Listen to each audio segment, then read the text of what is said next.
இது ஒரு முக்கியமான ஒரு கேள்வி. வைகோவுக்கு வந்து ஜாதி பற்று இருக்குன்னு நினைக்கிறீங்களா, இல்லைன்னு நினைக்கிறீங்களா? நான் பார்த்த வரையிலும் அவருக்கு அந்த பார்வை இல்லைன்னு தான் நான் உணர்ந்துட்டு வந்தேன். ஆனால் ஒரே ஒரு முறை அப்படி நடந்து கொண்டார். அது எப்பொழுது அப்படின்னா, நம்முடைய வழக்கறிஞர், ஹைகோர்ட்டுடைய வழக்கறிஞர், உயர்நீதிமன்ற வழக்கறிஞர் பாலாஜின்னு ஒரு அற்புதமான தம்பி, அவரோட கல்யாணம் வந்து விருதுநகர் மட்டும் அருப்புக்கோட்டையில் அந்த திருமணம் நடக்குது. அந்த திருமணத்துக்கு வாழ்த்துவதற்காக நான் போயிருக்கும்போது காலையில் பத்திரிகையில் பார்க்குறேன் ஒரு கால செய்தி.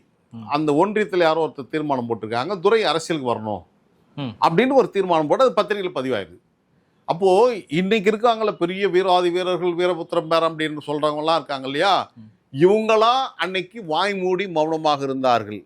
பேசக்கூடாது, துரை அரசியல் வரக்கூடாது, அவர் வந்தால் சரி கிடையாது, அவர் வந்து அவருக்கான அந்த பண்பு நலம் கிடையாது, போர்க்குணம் கிடையாது, போராட்ட உணர்வு கிடையாது, அவர் வந்து ஒரு கார்பரேட்டு இப்படின்னு பேசின்னு வந்தவங்க தான் இன்றைக்கி பக்கத்தில் நின்று இவரை விட சிறந்தவர் யார், வைகோ விட பல மடங்கு தனி அடையாளத்தை துரை பெறுவார்னு இப்போ பேசுகிறாங்கள, அவர்களெல்லாம் மௌனம் கலைக்கும் போது நான் மணமக்களுக்கு வாழ்த்து சொல்லிட்டு பேசினேன். இன்றைக்கி பத்திரிகையில் செய்தியை பார்த்தேன், துரை அரசியலுக்கு வரணுன்ட்டு, அதை நான் வழிமொழிகிறேன் என்று சொன்னதோடு மட்டுமல்லாமல், அவர் வந்தால் என்ன பொறுப்புன்னா என்னுடைய பொறுப்பு கூட நான் அவர் கொடுக்குறேன், துணை பொதுச்செயலாளர் பொறுப்பு கூட நான் கொடுக்குறேன். இதில் எந்த உள்நோக்கமும் இல்லை. ஆனால் நான் பேசியது தவறுன்னு அடுத்த ஒரு மாதத்தில் நடந்த உயர்நிலை குழு கூட்டம், மாவட்ட செயலாளர் கூட்டத்தில் அது பிரதிபலிக்கிறது. எப்படி பிரதிபலிக்குன்னா, அந்த வாரத்தில் வந்து ஒரு பத்திரிகையில் வந்த செய்தி, துரையுடைய அரசியல் கண்டிக்கப்பட வேண்டியது, வாரிசு அரசியத்தை உருவாக்க கட்சி எப்படி வர முடியும் அப்படின்ட்டு.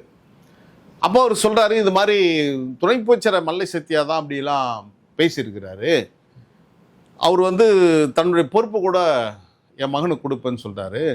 மல்லை சத்யாவும் என் மகன் துரையும் ஒன்றா? அப்போ கூட எனக்கு ஒன்றும் புரியல.